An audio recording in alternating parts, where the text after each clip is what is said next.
Initial గా మేము institutional packing 5 litre ఉమ్, 50 litre bulk packing చేస్తుండే. ఉమ్, ఒక 4 ఇయర్స్ ముందు రీటైల్ ప్యాకింగ్ లోకి వచ్చాం, లైక్ హాఫ్ లీటర్ 1 లీటర్ ఉమ్. అవి కూడా చేస్తున్నాం ఇప్పుడు. సో అతి తక్కువ బడ్జెట్ లో ఈ బిజినెస్ ఐడియా అయితే ఎలా చేయాలి అంటే ఈ ప్రాసెస్ ఏంటి? సో అంటే దానికి ఎలా ఉంటాయి, లెవెల్స్ ఎలా ఉంటాయి, మొత్తం మీరు మీ మీ ఒపీనియన్ ప్రకారం చెప్పండి సార్. ఓకే అండి.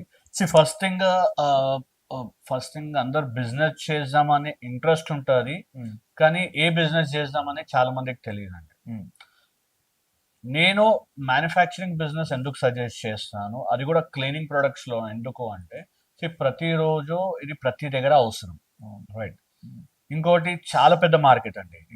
సో నేను ఒక్కనే ప్రతి దగ్గర నేను అమ్మలేను, నేను ఒక్కనే సప్లై చేయలేను. ఉమ్, ఒక్కటి గుర్తుపెట్టుకోవాలి, ఎప్పుడైనా బిజినెస్ లో మార్కెట్ పొటెన్షియల్ ఎంత ఉంది అంటే ఎంత దూరం వరకు మనం అమ్ముకోగలుగుతాము ఉమ్, అనేది. దీనికి సీజన్ అనేది ఏం లేదండి. ఉమ్, ఈవెన్ కోవిడ్ టైంలో కూడా ఈ బిజినెస్ నడుస్తుంది. ఉమ్, అన్ని క్లోజ్ ఉన్నా కానీ ఇది అనేది క్లీనింగ్ కి మాత్రం కావాల్సింది. ఉమ్, సో మ్యానుఫ్యాక్చరింగ్ సైడ్ వస్తే ఏంటి అంటే దీంట్లో ఫస్ట్ థింగ్ ప్రాఫిట్ మార్జిన్ ఎక్కువ ఉంటుంది.